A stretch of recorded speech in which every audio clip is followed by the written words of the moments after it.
If I can ask Jeff Reid from City of Bradford to stand by and call Julian Huppert MP. He's the chair of the Lib Dem Home Affairs, Justice and Equalities Parliamentary Committee. Thank you very much. Conference, child abuse is awful. It happens far more than any of us would like to imagine, and far more must be done to tackle it. Victims should not suffer from institutional disbelief. Those who know about it should report it. Police and social services should act. And it's clear that there have been astonishing failures. How could police and social services in Rotherham never have known about 1,400 children being abused? How could they say that a 12-year-old girl being raped by several men was entirely consensual? This is utterly, utterly shocking. And I support the motion, the overarching public inquiry, and the work that is finally happening to tackle this awful scourge. But I want to raise another aspect. Because the Home Secretary is always calling for more powers, new powers to tackle child abuse.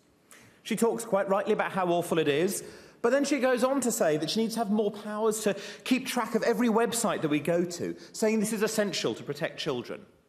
But, Conference, let me tell you, and her if she's listening, about Project Spade. So 2 years ago, Canadian police broke a child abuse ring.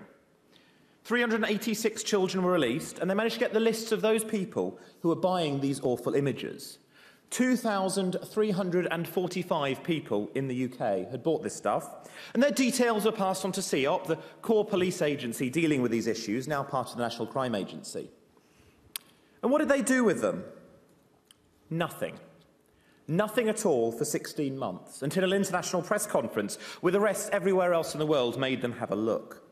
And it matters. It's not just about people buying child abuse images, awful though that is, but some of those people were abusing children themselves. One of the 2,500 names was Dr. Miles Bradbury, a paediatric haematologist at Addenbrooke's Hospital in Cambridge. He's now pleaded guilty to abusing children he was supposed to be treating, having been arrested just after those Project Spade names were finally looked at. Now, had the Central Police looked at that information when they were given it, there are children who would not have been abused there. Now, Conference, what powers did the police need to avoid this? What new powers were there? None. They needed the power to look at their email.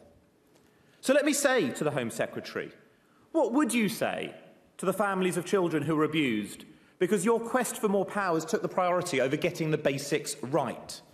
And Theresa, we in the Liberal Democrats are determined to take action on child abuse, to clamp down on child abuse imagery. The police have powers, they should use them. But Theresa, spend time getting the basics right. By diverting the Home Office resources in a quest for ever more powers, you have risked child safety. So stop scaremongering, stop demanding intrusive powers that aren't needed and threaten our civil liberties, and help us stop children being abused with the powers we already have.